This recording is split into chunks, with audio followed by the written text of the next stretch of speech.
Hello students, all of you are warmly welcomed in online classes delivered by Sushil sir. I myself Sushil Srivastav. Now I am going to teach you science. Students, I will teach you science of class 6th, lesson 2, chapter 2. Students, first chapter हमने आपको reading लगवाई थी, explain किया था, और today I will teach you chapter 2, components of food. Components of food. Chapter 2, components of food. Food के components, भोजन के अवयव. Food is a complex mixture of various nutrients. भोजन विभिन्न पोषक तत्वों का एक जटिल मिश्रण है. All of us eat food regularly. हम सभी लोग नियमित भोजन खाते हैं, भोजन करते हैं. विदाउट ईटिंग फूड, बिना भोजन के नो वन कैन सर्वाइव. कोई जीवित नहीं रह सकता है. द फूड वी ईट, भोजन जो हम खाते हैं, कंटेंट्स में होता है वेरियस केमिकल कंस्टिट्यूएंट्स, विभिन्न प्रकार के रासायनिक अवयव. इन इट कॉल्ड न्यूट्रिएंट्स, जिसे पोषक तत्व कहा जाता है. यानी भोजन जो हम खाते हैं में पोषक तत्व नामक कई रासायनिक अवयव है. Nutrients are classified into 3 groups. पोषक तत्वों को 3 समूहों में बांटा गया है.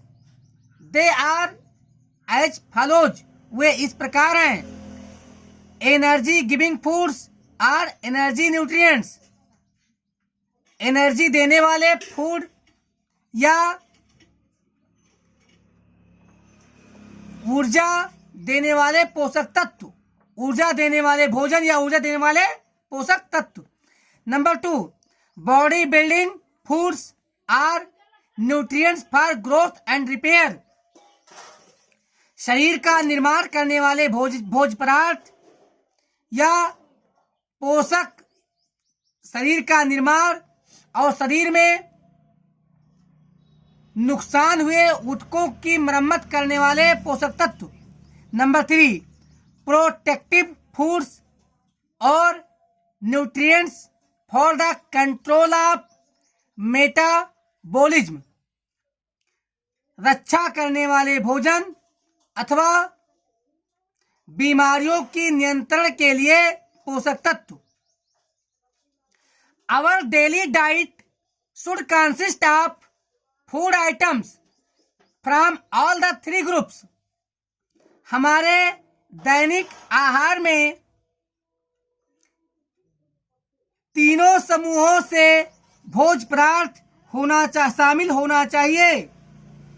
Only then our diet will be balanced. हमारा आहार केवल तभी संतुलित होगा. कंपोनेंट्स ऑफ फूड, भोजन के अवयव. यही आपको यहां देखना चाहिए ना, कि वहां बैठ जाए. यही तो देख रहे हैं, आप कहाँ देख. The food we eat may be classified into the following components. Food जो हम खाते हैं, इनमें पाए जाने वाले पोषक तत्वों को निम्नलिखित अवयवों में वर्गीकृत किया जा सकता है. Carbohydrates. Carbohydrates are the main sources of energy to our body. Carbohydrates हमारे शरीर के लिए ऊर्जा के मुख्य स्रोत हैं. Sugar and starch are the 2 important carbohydrates found in our food. हमारे फूड में पाए जाने वाले शुगर और स्टार्च, पढ़रिम दो मुख्य कार्बोहाइड्रेट हैं। Simple carbohydrates are also known as sugar. साधारण कार्बोहाइड्रेट्स को शुगर भी कहा जाता है। Some examples of simple carbohydrates are. Simple carbohydrates के कुछ उदाहरण हैं। साधारण कार्बोहाइड्रेट्स के कुछ उदाहरण हैं। Glucose, sucrose, lactose, fructose, etc. तो साधारण कार्बोहाइड्रेट के कुछ उदाहरण ग्लूकोज, सुक्रोज, लैक्टोज, फ्रुक्टोज इत्यादि हैं। Sugar provides us energy in instantly while starch gets converted into sugar and then the energy is released. Sugar हमें नियमित ऊर्जा प्रदान करता है जब पेंडहरिम शुगर में परिवर्तित होता है और ऊर्जा अवमुक्त होती है। All vegetables and fruits also contain some amount of carbohydrates. सभी सब्जियों और फलों में भी कुछ मात्रा में कार्बोहाइड्रेट्स होते हैं। Complex carbohydrates are made of several sugar molecules linked together in a chain.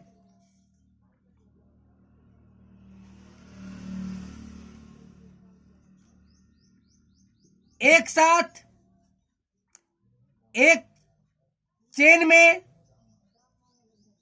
कई शुगर के मॉलिक्यूल संयुक्त होकर जटिल कार्बोहाइड्रेट्स बनाते हैं। Starch is a complex carbohydrate found in food items such as rice, cornflakes, bread, noodles, pasta, chapatis, potatoes and sweet potatoes.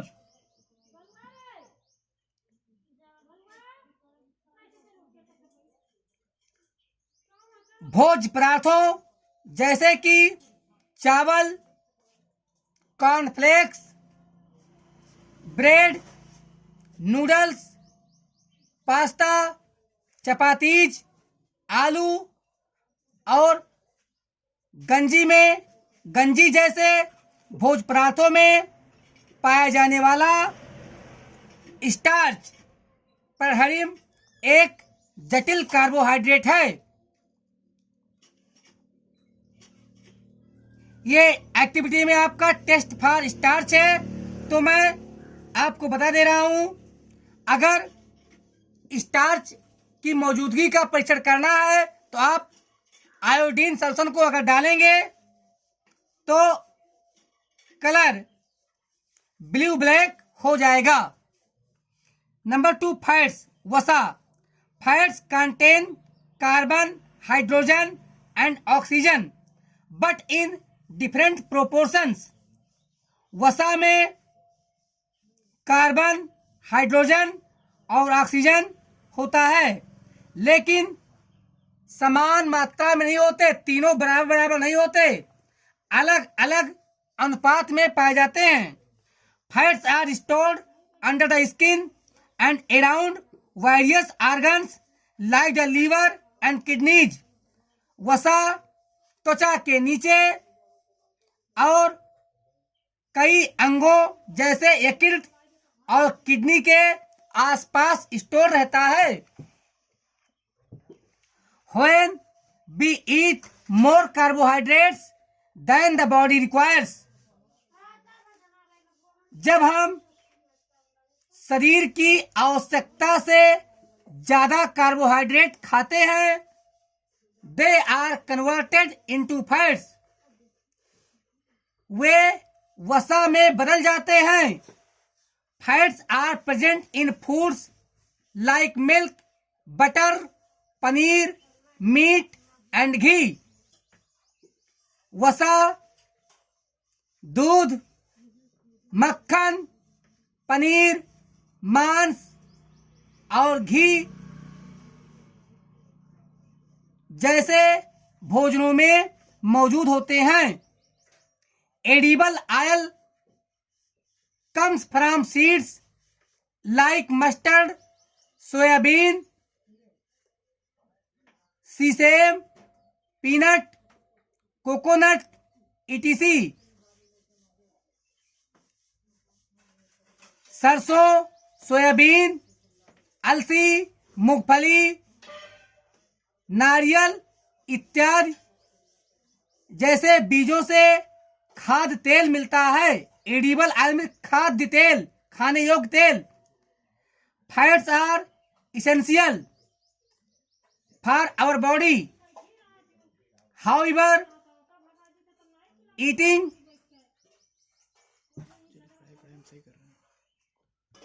too much of fat-rich food can make us overweight and finally lead to obesity. हमारे शरीर के लिए वसा आवश्यक है, फिर भी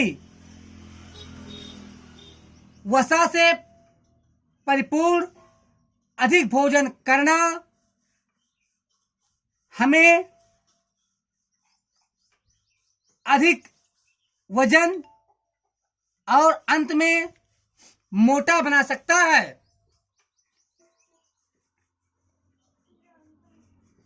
proteins are needed by us for body building. शरीर के निर्माण के लिए हमें प्रोटीन की आवश्यकता होती है। They are necessary for our growth, repair as well as regulates various body functions such as digestion etcetera. वे हमारी वृद्धि, शरीर में कटे या नुकसान हुए ऊतकों की मरम्मत करने के साथ साथ पाचन जैसे शारीरिक क्रियाकलापों, विभिन्न प्रकार के शारीरिक क्रियाकलापों को नियंत्रित भी करने के लिए प्रोटीन के लिए हमें जरूरत पड़ती है। Meat, fish, eggs, peas, beans, milk and pulses are some rich sources of protein. मांस, मछली, अंडे, मटर, दालें, दूध और मटर प्रोटीन से परिपूर्ण कुछ भोजन के स्रोत हैं। आवर बॉडी नीड्स, हमारे शरीर को आवश्यकता होती है मोर ऑफ प्रोटीन्स, अधिक प्रोटीन की। व्हेन, जब new tissues are being formed, जब नए ऊतकों का निर्माण हो रहा हो। 10 इस प्रकार proteins help in early healing of the injuries. इस प्रकार घावों के शुरुआत में प्रोटीन घावों को ठीक करने में मदद करती है। Vitamins, vitamins are essential for the healthy functioning of our body. हमारे शरीर के स्वस्थ और सुचारू रूप से कार्य करते रहने के लिए विटामिन आवश्यक है।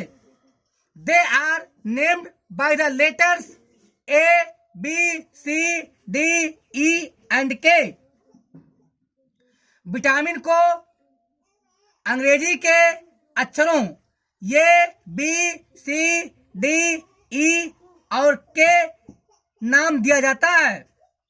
Each has a specific job to do। प्रत्येक प्रकार के विटामिन को विशेष प्रकार का कार्य करना पड़ता है। If any of them are missing from our diet, अगर उनमें से कोई हमारे आहार में नहीं मिलते, वी बिकम इल, हम बीमार हो जाते हैं, and suffer from deficiency disease, deficiency disease में कुपोषण, और कुपोषण की बीमारी से पीड़ित हो जाते हैं। Vitamins can be classified into those which are soluble in water and those which are soluble in fats। हम विटामिनों को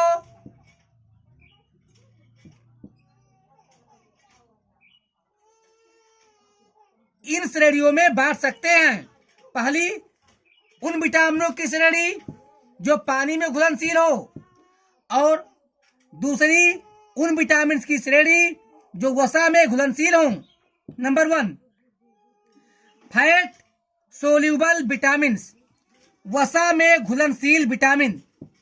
तो कौन कौन से हैं वसा में घुलनशील vitamin? Vitamin A, vitamin D, vitamin E and vitamin के। तो ये 4 प्रकार के विटामिन पानी में नहीं घुल सकते। ये किसमें घुले होंगे? किसमें घुलेंगे? फैट में, वसा में। तो यहाँ पे कुछ ये विटामिन ए के सोर्स हैं। इतने सोर्स हमारे विटामिन बी के हैं, और ये सोर्स हमारे विटामिन सी के हैं, ये सोर्स हमारे विटामिन के हैं, और ये सोर्स हमारे विटामिन ई के हैं, और ये सोर्स हमारे विटामिन डी का है। तो first type fat soluble vitamin जो ए, डी, ई और के था, और सेकेंड टाइप में वाटर सोल्यूबल विटामिन, जल में घुलनशील विटामिन। कौन कौन से? विटामिन बी और विटामिन सी। तो स्टूडेंट्स आगे पढ़ते हैं डिटेल से। अब हम पढ़े मिनरल्स के बारे में। मिनरल्स मीन्स खनिज होता है। Our body also needs small quantities of some elements such as sodium, potassium, calcium, magnesium, chlorine, iron, sulphur, phosphorus and iodine. Sodium, potassium, calcium, magnesium, chlorine, iron, sulphur, phosphorus और iodine जैसे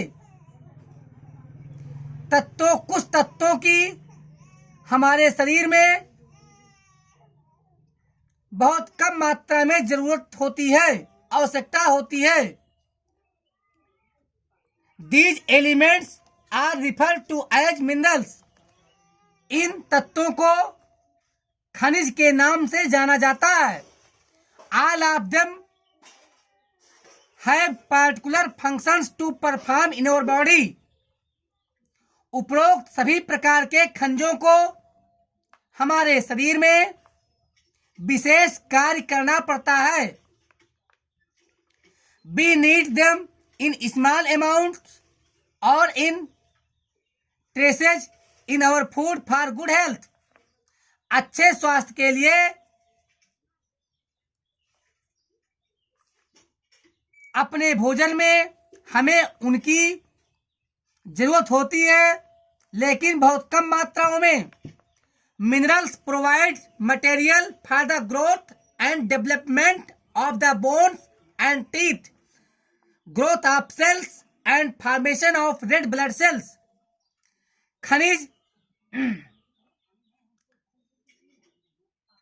खनिज हमें हड्डियों और दांतों के वृद्धि और विकास के लिए, कोशिकाओं के वृद्धि के लिए, लाल रक्त कणिकाओं के निर्माण के लिए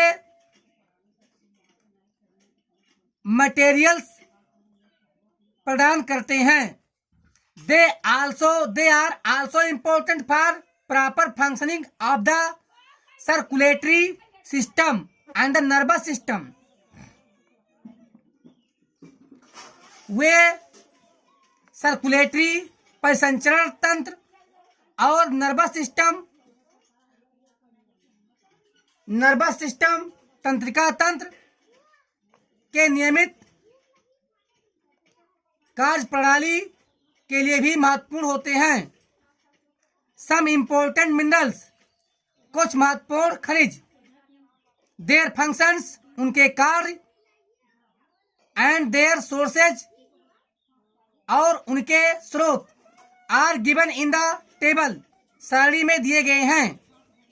तो सारणी में कुछ महत्वपूर्ण खनिज, उनके कार्य और उनके स्रोत दिए गए हैं। ये मिनरल का नाम, उनके सोर्सेस, स्रोत, यूजेज। कैल्शियम हमें मिलता है मिल्क, दूध और दूध से बने हुए वस्तुओं से, टोफू से, पत्तेदार सब्जियों से और लिग्यूमिन्स से, दालों से। अब मिनरल का कैल्शियम का यूज क्या है? Required for strong bones and teeth, मजबूत हड्डियों और दांतों के लिए आवश्यक होता है। Number 2, phosphorus. फास्फोरस का सोर्स क्या है, स्रोत क्या है?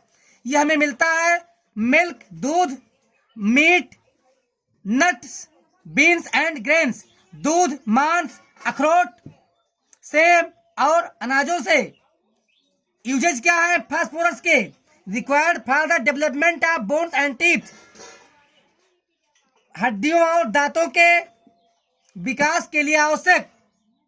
नंबर 3 मिनरल का नाम है आयरन। अब आयरन का सोर्स क्या है? आयरन का सोर्स है meat, green leafy vegetable and dried dates, मांस, हरी पत्तेदार सब्जियां और सूखे खजूर। आयरन का यूज क्या है? Forms haemoglobin which carries oxygen to all the cells of the body. Iron से हीमोग्लोबिन का निर्माण होता है जो शरीर के सभी कोशिकाओं तक ऑक्सीजन पहुंचाता है। नंबर 4 मिनरल्स हमारा है सोडियम एंड पोटेशियम। इनके सोर्सेस के बारे में पढ़ते हैं। कहाँ से मिलता है? Common salt, seafood, cereal, pulses, vegetables and fruits. तो सोडियम और पोटेशियम हमें मिलता है साधारण नमक से, समुद्र से प्राप्त होने वाले भोज्य पदार्थों से, अनाजों से, दालों से, सब्जियों से और फलों से। तो सोडियम और पोटेशियम का यूज पढ़ लेते हैं। क्या यूज है? Essential to maintain the water balance in body, proper functioning of muscles and nerves, healthy bones. तो यह शरीर में जल को संतुलित बनाए रखने में, मांसपेशियों और तंत्रिकाओं के नियमित कार्य करने में और हड्डियों को स्वस्थ रखने में आवश्यक होता है। वाटर, जल। Water is the most abundant substance in our body. जल हमारे शरीर में सबसे ज्यादा मात्रा में पाया जाने वाला पदार्थ है। About 70% of the human body is made up of water.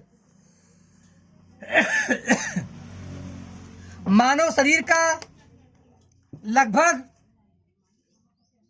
70% मानव शरीर लगभग 70% जल से बना होता है।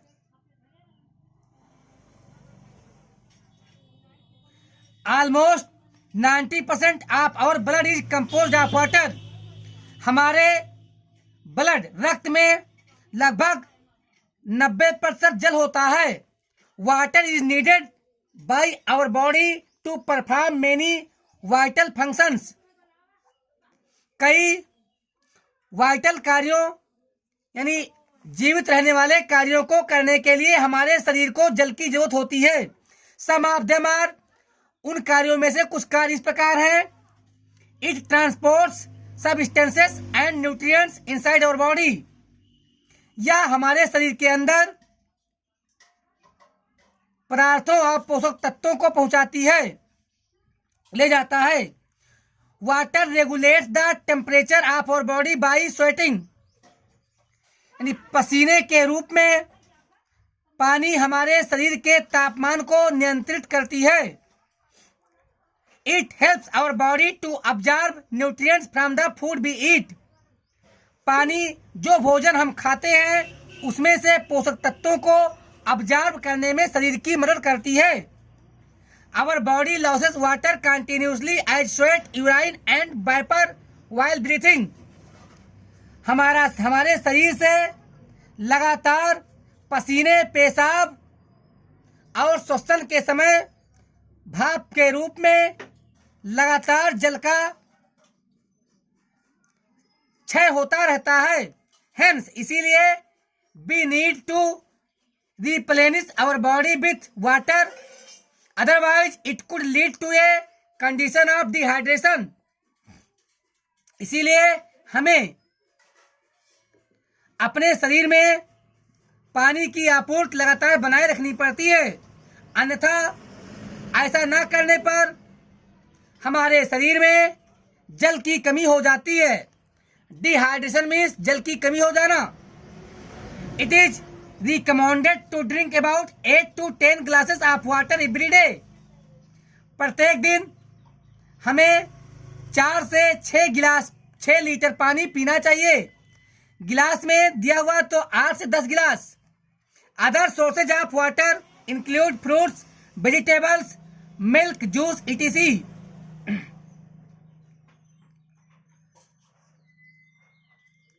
पानी के अन्य स्रोतों में फल, सब्जियां, दूध और जूस इत्यादि आते हैं. Water is also added to our food while cooking. पकाते समय हमारे भोजन में भी वाटर को मिलाया जाता है.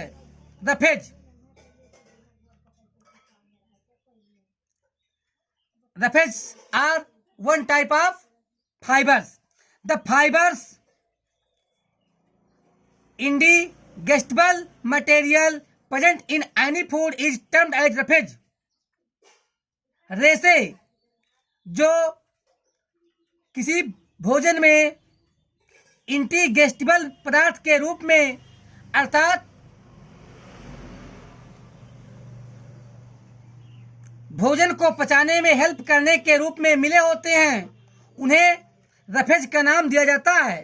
Main sources of roughage in our food are salad, grains, vegetables and fruits.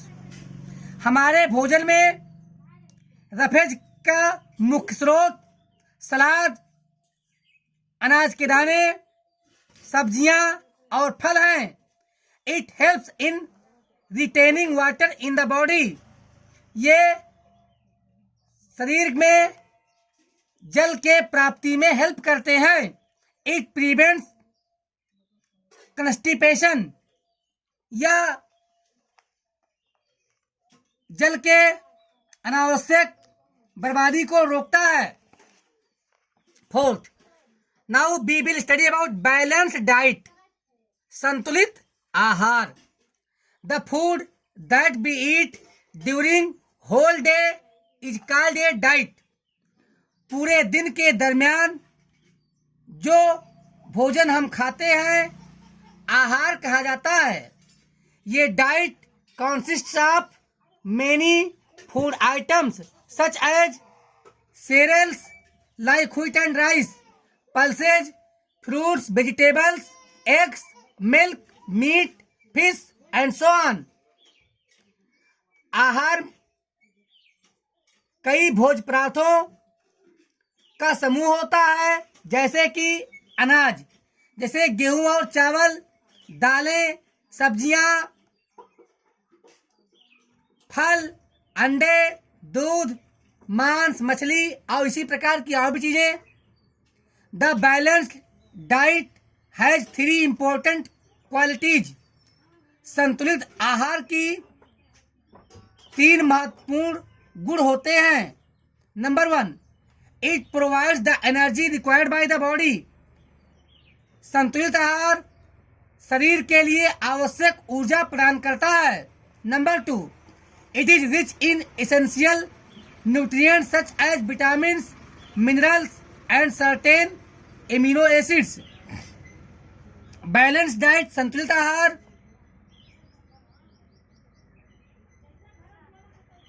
Vitamin, खनिज और विशेष एमिनो अम्लों से परिपूर्ण होते हैं। Number 3, it provides just enough raw materials, neither more nor less, to take care of the needs of growth, repair and replacement of cells, tissues and organs in the body. Balance diet केवल उचित मात्रा में raw materials, कच्चे पदार्थ जो आवश्यकता से ना तो कम होते हैं न ज्यादा होते हैं, हमारे शरीर की देखभाल करने, हमारी वृद्धि के लिए और कटे फटे कोशिकाओं, ऊतकों और शरीर के अंगों के मरम्मत के लिए पदार्थ प्रदान करता है। अब हम ये कुछ बैलेंस डाइट के फिगर्स दिए गए हैं और यहाँ पे हम बैलेंस डाइट के कुछ अमाउंट आपको बताते हैं। यहाँ फूड आइटम्स के नेम हम बताएंगे और यहाँ वेजिटेरियन अर्थात शाकाहारी को कितने अमाउंट में लेना चाहिए और वही फूड आइटम नॉन वेजिटेरियन अर्थात मांसाहारी को कितने अमाउंट में लेना चाहिए। सबसे पहले सेरेल्स, अनाज जिनमें चावल और गेहूं शामिल है, शाकाहारी को 320 ग्राम, मांसाहारी को भी इसी मात्रा में 320 ग्राम लेना चाहिए। पल्सेस दालें, शाकाहारी को 70 ग्राम प्रति आहार पर डाइट, जबकि मांसाहारी को 60 ग्राम। ग्रीन लीफी वेजिटेबल, हरी पत्तेदार सब्जियां, शाकाहारी को 75 ग्राम, मांसाहारी को 100 ग्राम। अन्य सब्जियां, अदर वेजिटेबल्स, शाकाहारी को 75 ग्राम, मांसाहारी को भी 75 ग्राम। फल फ्रूट्स, शाकाहारी और मांसाहारी दोनों को बराबर मात्रा में 50 ग्राम लेना चाहिए। दूध मिल्क, शाकाहारी को 250 ग्राम 1 पाव, मांसाहारी को 320 ग्राम। फैट एंड ऑयल, वसा और तेल, शाकाहारी और मांसाहारी दोनों को लगभग 35 ग्राम लेना चाहिए। शुगर चीनी, शुगर शाकाहारी को 50 ग्राम जबकि मांसाहारी को थोड़ी कम मात्रा अर्थात 35 ग्राम लेना चाहिए। मीट, फिश, अंडे, आप जानते हैं शाकाहारी इसको छुएंगे नहीं, मांसाहारी 30 ग्राम प्रति आहार या 1 अंडे प्रति आहार की दर से खा सकते हैं। Students, now we will study about deficiency disease, कुपोषण से होने वाली बीमारियां। We need to eat a balance diet for our proper growth and development. हमारी नियमित वृद्धि और विकास के लिए हमें एक संतुलित आहार खाने की आवश्यकता होती है। If any of the nutrients is less than the required amount in the diet, it causes a disease. अगर आहार में कोई पोषक तत्व आवश्यकता से कम मात्रा में हम खाते हैं, इसके कारण रोग होते हैं, बीमारियां होती हैं। आ डिजीज, ऐसी बीमारी, ऐसा रोग that is caused due to the lack of carbohydrates, fats, proteins, minerals and vitamins in our diet is called deficiency disease. ऐसा रोग जो कार्बोहाइड्रेट, वसा, प्रोटीन, खनिज या हमारे आहार में विटामिनों की कमी से होता है, कुपोषण कहलाता है। क्या कहलाता है? कुपोषण। आगे हम क्विक रिकैप कर लेते हैं। Students, food is complex mixture of various nutrients. भोजन विविध पोषक तत्वों का जटिल मिश्रण होता है। Carbohydrates are the main sources of energy to our body. हमारे शरीर को ऊर्जा देने वाले कार्बोहाइड्रेट मुख्य स्रोत हैं। Vitamins are essential for the healthy functioning of our body. हमारे शरीर के स्वस्थ कार्य करने में विटामिन्स आवश्यक हैं। Almost 90% of our blood is composed of water. हमारे ब्लड रक्त का लगभग 90% पानी होता है। The food that we eat during the whole day is called a diet. पूरे दिन के दरमियान जो भी हम खाते हैं वह आहार कहलाता है। Balanced diet provides the energy required by the body. संतुलित आहार शरीर के लिए आवश्यक ऊर्जा प्रदान करता है। Carbohydrates, fats and proteins are 3 main nutrients. Carbohydrate, वसा और प्रोटीन पोषण के 3 मुख्य प्रकार हैं। Simple carbohydrates are also known as sugar. साधारण कार्बोहाइड्रेट्स को शुगर भी कहा जाता है। Fats contain carbon, hydrogen and oxygen. वसा में कार्बन, हाइड्रोजन और ऑक्सीजन होता है, लेकिन अलग अलग अनुपात में। Proteins are necessary for our growth, repair as well as regulates various body function. हमारे शरीर की वृद्धि, हमारे शरीर में कटे फटे कोशिकाओं, ऊतकों के मरम्मत और विभिन्न प्रकार के शारीरिक क्रियाकलापों को नियंत्रित करने में प्रोटीन आवश्यक है। Vitamins are essential for the healthy functioning of our body. शरीर के स्वस्थ रूप से कार्य करने के लिए विटामिन्स आवश्यक हैं। Roughage is the fibrous materials present in our body. हमारे भोजन में मौजूद रफेज रेशेदार पदार्थ हैं। Roughage helps in retaining water in the body. Roughage शरीर में पानी बनाए रखने में मदद करते हैं। Now students, I am going to end this video. Corona से बच के घर के अंदर रहिएगा। स्टूडेंट्स, नेक्स्ट वीडियो में हम आपको चैप्टर 1 और चैप्टर 2 का एक्सरसाइज डालेंगे। तब तक के लिए bye, thank you very much.